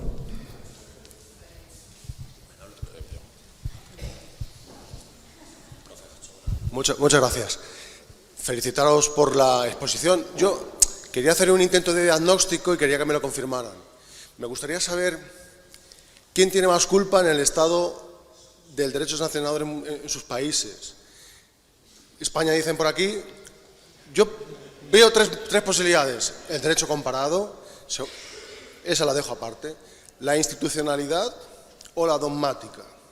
Claro, cuando el legislador es indolente y no cumple su función, y es algo que me parece que está en todas las exposiciones, otro poder asume ese hueco. Ya sea la administración regulando y actuando de plano, como en algún caso se ha dicho, o la propia jurisdicción. Y entonces, aquella jurisdicción más fuerte, más potente, más asentada, como la penal, atrae y dicta la jurisprudencia. Claro, eso es un plano que yo creo que es clave en esta cuestión, me parece. Pero claro, otro plano es la falta de dogmática, y aquí venimos nosotros, los profesores, que muchas veces, y a lo mejor ese es el diagnóstico que me gustaría que me confirmarais, nos ha vencido la jurisprudencia. Entonces hemos dejado que esos jueces penales hagan la dogmática que deberíamos haber hecho nosotros. Si eso es así, entonces el problema aquí es generacional. Y entonces observo que hay profesores jóvenes, algunos me dirán, a lo mejor ya no somos tan jóvenes. Bueno, lo aparentan desde luego, están ustedes estupendamente. Entonces es un problema generacional. Y entonces viene la nueva dogmática que tiene que superar el problema institucional y el problema de una academia que probablemente está anquilosada y que depende mucho precisamente de la fortaleza de la jurisdicción predominante, en este caso, por ejemplo, la penal, ¿no? La Academia Penal ha marcado el ritmo. En definitiva, me gustaría saber una valoración, si ha sido una cuestión más institucional, una cuestión más académica, ambas o ninguna, y estoy equivocado, ¿no? Nada más.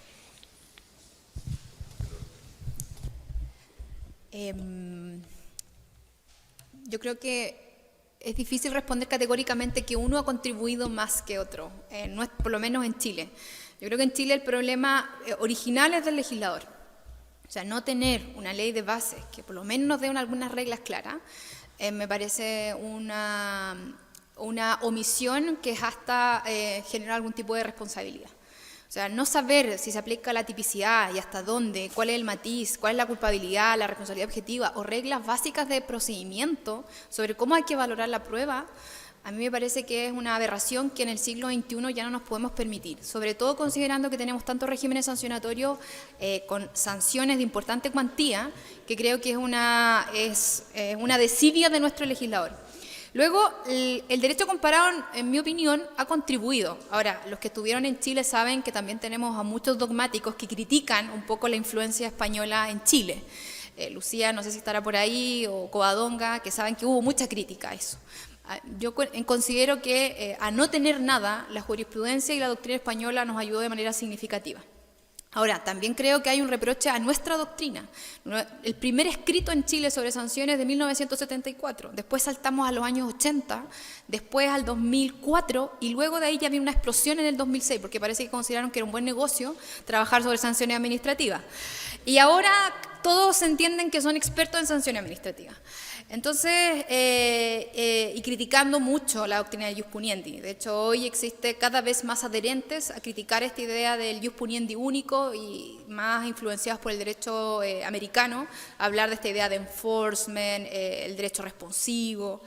Pero yo creo que fundamentalmente el culpable es nuestro legislador. Una desidia sistemática y por mucho tiempo. Yo no quiero señalar culpables, la verdad. Quiero pensar en el futuro más que en el pasado. Ya el pasado le trato de explicar, pero me parece que Perú ha tenido un caso muy particular, porque nosotros realmente empezamos a construir sancionador en serio en la década que va del 2001 al 2009. Esa década fue importantísima para el derecho peruano. Me parece que fue la revolución completa de la historia republicana en el punto de la punición en vía administrativa.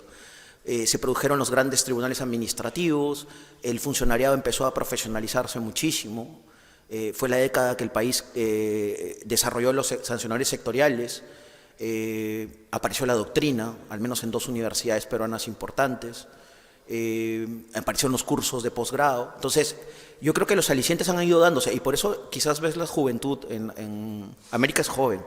América tiene una generación joven de personas que se han formado fuera y han regresado.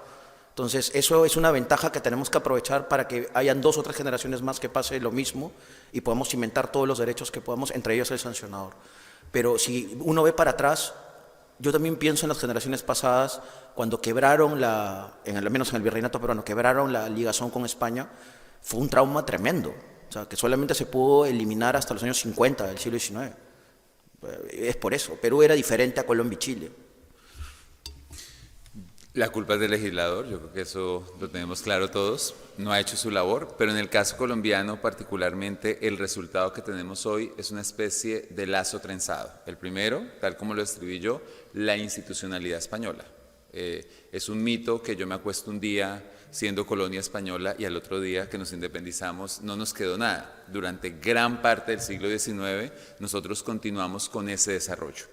Pero también es cierto que la jurisprudencia, como vimos a finales del siglo XX, pues fue determinante, no la penal. Ahí tienen, los jueces penales siempre asumieron con alegría y felicidad que los despenalizaran. Así que realmente fue nuestra jurisprudencia constitucional la que empezó a generar mucha fortaleza. Pero yo creo que a partir de que los doctrinantes de derecho administrativo empezaron a elaborar conceptualizaciones, incluso teniendo personas que se formaban en Alemania, en Estados Unidos o incluso en Francia, no se acomodaban esas construcciones doctrinales a nuestra institucionalidad, de tal forma que lo más fácil era estudiar los autores más cercanos a nosotros en cuanto a la institucionalidad, y por eso la doctrina española, y Alejandro Nieto le debemos tener un altar con 15 velas, pues obviamente fue la que más nos pegó, por decirlo de alguna manera. Pero yo quiero señalar que en una perspectiva de futuro, durante mucho tiempo le tuvimos temor reverencial a lo que dijeran las Cortes. En este momento la doctrina lo está cuestionando todo. Probablemente en algunas cosas no tendremos razón, pero es que el conocimiento no crece si no se cuestiona las instituciones formadas. ¿Pero le tenías temor reverencial a Nieto? No, a la Corte Constitucional y al Consejo de Estado.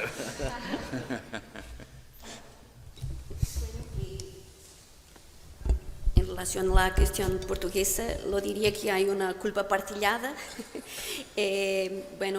Dos culpables mayores, yo digo que el legislador, ¿no? La opción legislativa ha facto creado un modelo fracturante con lo tradicional.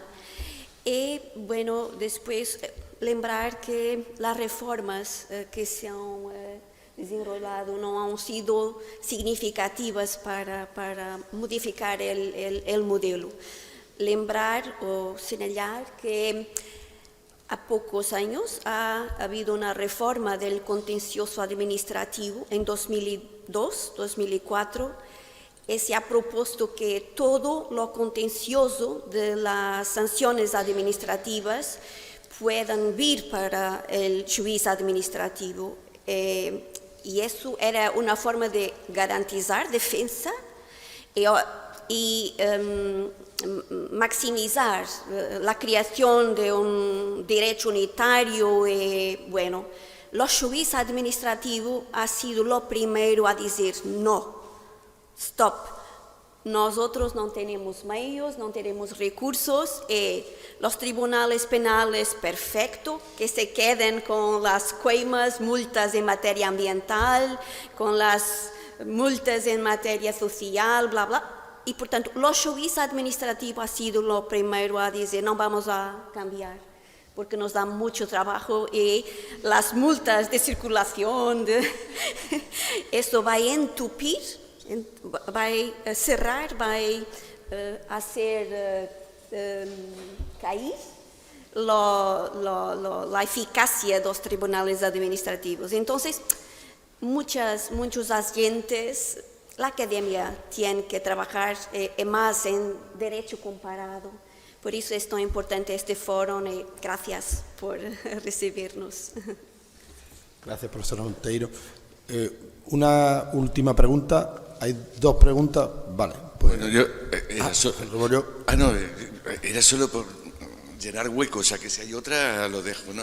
La primera una reflexión mínima, ¿no? Un autor alemán, Otto Mayer, dijo que no se ve más unidad de las naciones europeas que en la comunidad de espíritu de su derecho público. No el derecho privado, sino que decía la comunidad de espíritu de derecho público. Bueno, pues yo veo en esa comunidad de espíritu también, especialmente con los países hispanoamericanos. Por eso me parece un acierto tremendo de los organizadores, de los directores, el que hayan prestado especial atención a estos países. Y la segunda, más simple, la doctora Gómez nos ha dicho que en Chile las multas se heredan a todos los demás. Las multas se heredan en Colombia, Portugal y Perú. Y para Rosa Fernanda, si quiere, la multa todavía no impuesta, ¿se puede imponer a los herederos? Esa es la típica pregunta de examen o que uno no quiere que los alumnos no le hagan en Colombia, porque no hay una respuesta fácil. Digamos que si uno sigue la lógica doctrinal, en el momento en que la sanción está impuesta, automáticamente se activa la potestad de cobro coactivo. Entonces se convierte en una deuda. Y al convertirse en una deuda, en principio, yo ya no estoy castigando, sino estoy persiguiendo el patrimonio.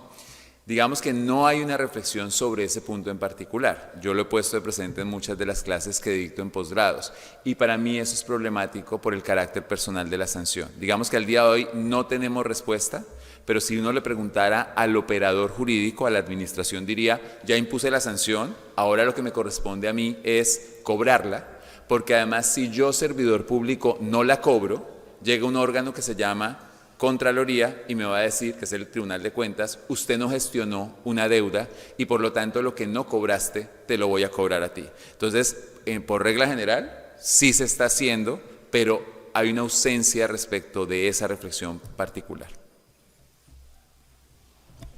Bueno, debo decir que en Perú hay un trabajo, Víctor me está mirando acá, si te voy a citar, Víctor. Hay un trabajo que escribió el profesor Vaca sobre transmisibilidad de sanciones en Perú, pero yo debo decir que la respuesta siempre depende, ¿no? La multa considerada a partir de intuito persona, o sea, y del principio de personalidad de las sanciones, puede ser extinguida con la muerte del sujeto natural, y en el caso de la persona jurídica, pues también dependerá, porque hay distintas formas de extinguir la persona jurídica, ¿no? En el caso de sociedades mercantiles habría que recurrir a la legislación mercantil para ir viendo las posibilidades. Pero hay cierto tipo de multas que tienen que ver con actividades, ¿no? Actividades y cierto tipo de operaciones en donde los títulos habilitantes se van transmitiendo y cuando uno transmite el título habilitante y el ingreso a esa actividad o a esa operación, podría haber un elemento de también transmisibilidad de la sanción impuesta a partir del ejercicio de ese título habilitante transmitido por la naturaleza objetiva de la actividad. Ese es un elemento que creo yo ha aparecido en alguna legislación peruana, la de pesquería, si la memoria no me falla, y es un elemento que, a mi modo de ver, podría llevar a aceptar la transferencia de la sanción multa por ese elemento en concreto. Pero en principio la regla general, creo que, como un lenguaje hispanoamericano, dado que usted lo ha planteado así, es aplicar la personalidad de las sanciones, ¿no? Portugal no, por regla, no. Ya se dice todo sobre eso, ¿no? La persona individual, el sentido de culpabilidad, pero ha habido un caso que ha hecho mucha querela y ha estado en tribunal, el fisco, ¿no? El fisco ha imputado a los miembros del órgano de dirección de las empresas esa multa. Por tanto, la sustitución ha acontecido en estos casos, pero los penalistas han censurado la solución. Gracias. Miguel, si me dejas acotar nada más breve, dos cuestiones. Si la sanción pecuniaria aún no se impone y tú mueres durante el procedimiento administrativo, no se transmite, salvo que creyeras que en la reencarnación o poder notificar en la tumba del infractor. Eso por una parte, y solo respecto de las personas naturales y no de las personas jurídicas. Luego, es curioso, porque cuando se trata de responsabilidad de carácter civil, la Contraloría ha dicho que no se transmite. Entonces, acá pareciera ser que la multa se transforma su naturaleza punitiva en civil y se transmite, pero cuando es responsabilidad pecuniaria, estrictamente civil, no se transmite. Entonces, es una solución a la cual ha llegado nuestro ordenamiento jurídico que no es del todo convincente y que precisamente atenta contra el principio de responsabilidad penal personal de las sanciones.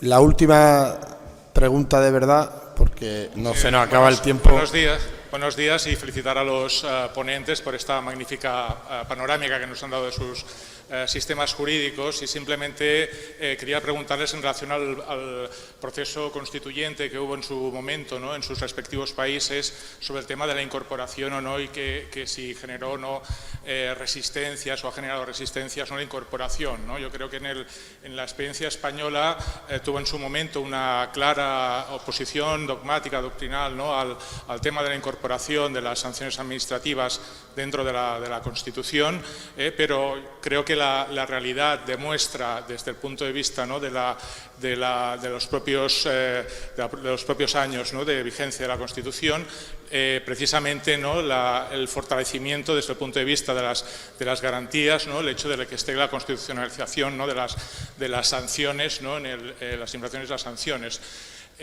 Por eso, digamos, de alguna manera, pues me gustaría saber cómo fue vivido, ¿no?, un poco desde sus respectivos países esta idea, si fue, digamos, objeto no de rechazo, ¿no?, y qué valoración, ¿no?, se ha generado en este sentido, ¿no? En el caso español tenemos una amplísima jurisprudencia, ¿no?, de recursos de amparo constitucional, ¿no?, que ha construido, pues, un régimen, un fortalecimiento de garantías, ¿no?, que quizás a lo mejor ha descuidado, ¿no?, que el otro aspecto, ¿no?, también importante desde el punto de vista sancionador, que estamos en realidad ante una, por muchas singularidades que tenga, estamos en definitiva en una potestad administrativa, en un acto administrativo, en un procedimiento administrativo, y que de alguna manera debe, yo creo, que también tenerse en cuenta este otro aspecto, aparte, ¿no?, del que se suscita, ¿no?, en la línea de lo que ha planteado esta mañana el profesor Miguel Casino. Y muchas gracias. Bueno, tal como lo comentaba en la exposición muy breve, nosotros tuvimos el debate en los dos procesos constitucionales anteriores. Antes no había sido objeto de debate porque nuestro TC entendió que una potestad válida que tuviera la Administración y no discutió el tema de la constitucionalidad. Lo único que discutía eran las garantías mínimas y el proceso. Lo que ocurrió durante el proceso constitucional fue que teníamos una sentencia que confundió las potestades y dijo sancionar es juzgar. Y por lo tanto le corresponde a los tribunales de justicia imponer la sanción administrativa, lo que era la debacle. Y por eso en el primer proceso constitucional se señaló categóricamente, la Administración tendrá tantas facultades, la expropiatoria, la normativa, decía la sancionatoria, esta última no es jurisdicción, precisamente para evitar el problema. ¿Qué pasó en el segundo proceso? En el segundo proceso se partió de la base de que esto era necesario, pero no por el tema anterior, sino por las garantías. Y allí, sin ir más lejos, y curiosamente, pese a que uno podría pensar que en la Carta Fundamental deben venir otros debates más profundos, tuvo más o menos 25 versiones la norma. Y la pregunta era, ¿más principios o menos principios? Bueno, la historia ya se sabe, no se aprobó ninguna. En el caso colombiano nosotros no tuvimos esa discusión, es decir, nuestra constitución política no trae una disposición que hable de las sanciones administrativas. Nosotros lo que hicimos fue regular el debido proceso con una cantidad de garantías y la norma establece que dichas garantías se aplican tanto a procesos judiciales como administrativos. Digamos que nuestra discusión ha estado más en el entendido de que al principio todos afirmábamos que a todos los procedimientos administrativos se le aplicaban todas las garantías y ya estamos diciendo, oiga, no, que hay garantías que son exclusivas del sancionatorio, como la favorabilidad, la presunción de inocencia, y tal vez la discusión ha estado mucho más planteada en temas del alcance de esas garantías, porque, por ejemplo, hemos admitido legislativamente presunción de culpa y dolo, cuando la Constitución habla de presunción de inocencia y allí la Corte Constitucional lo único que ha dicho es, pues no importa, la matización implica que usted puede, perdónenme la expresión, mochar una garantía siempre y cuando el núcleo esencial del debido proceso, que es la contradicción, se respete. Pues oiga, no, si la Constitución dijo presunción de inocencia y usted la niega, ¿dónde queda el núcleo esencial de esa garantía? Son ese tipo de preguntas las que realmente están surgiendo ahorita. Siempre me he preguntado qué tanto tiene que estar la sanción en las constituciones, ¿no? Porque hay una tendencia en nuestros países a que todo se regule a través de la Constitución. La mexicana es un ejemplo de lo que no se debe hacer en una Constitución, por ejemplo. Pero en Perú se hizo, he estado tratando de buscar el nombre de la persona del constituyente de los años 30 que introdujo el hecho punible dentro de esa Constitución que luego se ha mantenido por casi 80 años hasta la Constitución, hasta la actualidad, ¿no? Son 3 constituciones que han recogido el hecho punible. El jus puniendi siempre se recogió desde las constituciones del siglo XIX, Pero claramente la sanción no, o sea, la sanción se dejó en manos del legislador. Todo lo que tiene que ver con la teorización de esta declaración de voluntad punitiva, de cuáles son sus alcances, su ejecutoriedad, todo eso fue legalizado. Entonces, yo en algún momento en clase he dicho, la Constitución peruana es altamente administrativa, ¿no? Casi la mitad de las cosas que se ven en la Constitución tiene que ver con derecho administrativo, creación de administraciones públicas, etcétera, pero muchas veces no se conceptualiza los grandes temas. Entonces, es más bien una Constitución de aplicabilidad que ha visto en la necesidad de poder establecer una categoría que permita justificar el nacimiento del sancionador, y a partir de eso se legaliza, ¿no? Y eso es lo que más o menos ha surgido en el siglo XXI y lo que he explicado, ¿no? Bueno, en Portugal existe una norma, sobre todo una norma, el artículo 32 de la Constitución, por tanto, que prevé muchos derechos, algunos derechos fundamentales en materia de derecho penal, ¿no? Al visado en el proceso penal, el derecho a plena defensa, por ejemplo. El número 10 del artículo 32 extiende y manda aplicar ese derecho al visado en el procedimiento disciplinario y en el procedimiento sancionatorio administrativo. Esto es perfecto y para mí es absolutamente esencial. Y la legislación ordinaria va densificando principios, derechos coinherentes al derecho a plena defensa. Bueno, el Tribunal Constitucional portugués también ha aclarado cuáles son esos derechos fundamentales que se deben aplicar al procedimiento sancionatorio administrativo y disciplinario. Lo problema aquí, perfecto, y eso es absolutamente importante, lo problema aquí es, para mí, una cuestión previa. Es, bueno, cuando tenemos una sanción administrativa manifestamente punitiva administrativa, pues perfecto, lo llamamos el número 10 del artículo 32, tudo aquilo que não se concretiza do ponto de vista das garantias devidas, tem uma consequência que é a nulidade da sanção. Pero o problema é os outros atos punitivos que não são manifestamente atos punitivos. Aqui, se não existe uma simples audiência prévia, a sanção é anulabilidade. Anulabilidade, que vosotros conhecem tão bem, ou melhor, muito melhor que eu, um ato anulável é impugnável num prazo de 3 meses em Portugal. Se não é impugnável, deixa de ser impugnável. E, bueno, isto para dizer que ainda existe o princípio do aproveitamento do ato ilegal, ponderando, bueno, conjunto de aspectos, o juiz pode não anular e tirar efeitos da anulação. Portanto, o problema é este. Imaginem uma inibição de operador econômico num procedimento contratual, porque existe esta sanção para candidato que num procedimento de contratação pública apresenta falsas declarações, ele pode ser sancionado, ser afastado durante 2 anos de los processos contratuales públicos. Esta sanción será una sanción administrativa efectiva.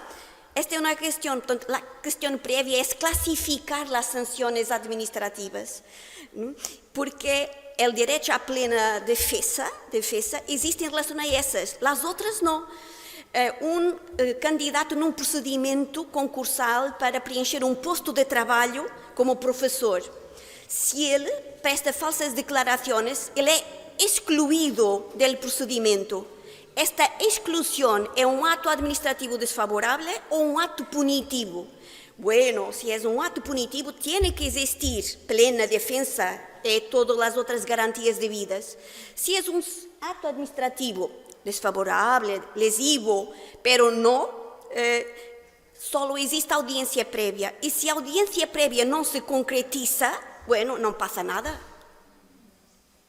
es anulable y eventualmente con la presunción de que hay una necesidad de aprovechar lo acto anulable, que es la regla en Portugal ahora, no pasa nada, no pasa nada. Es una sanción material, claro, ¿no? Y sin audiencia previa garantida constitucionalmente, bueno, que no ha derecho a que bater con el nariz en la puerta, no. Gracias. Bueno, de verdad, una última pregunta, la última.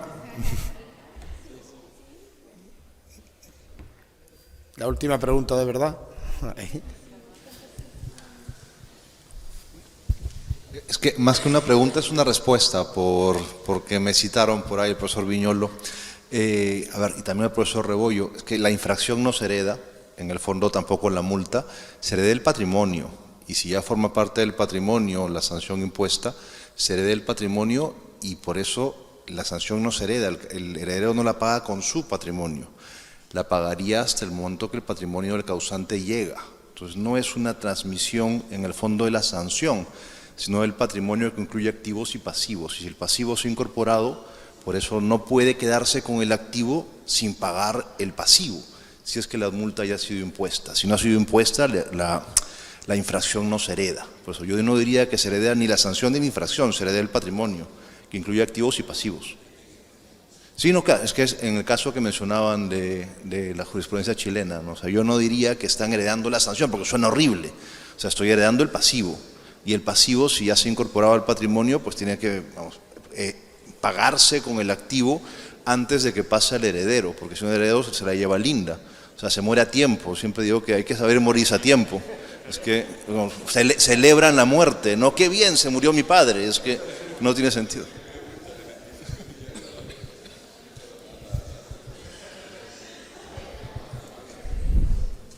Bien, bueno, pues reiterar el agradecimiento a todos los presentes, a mis queridos colegas que tan brillantemente nos han expuesto aquí esta mañana, y sin más, esta mesa la clausuramos, pasamos a comer y tomaremos ahora sí una copa de vino español.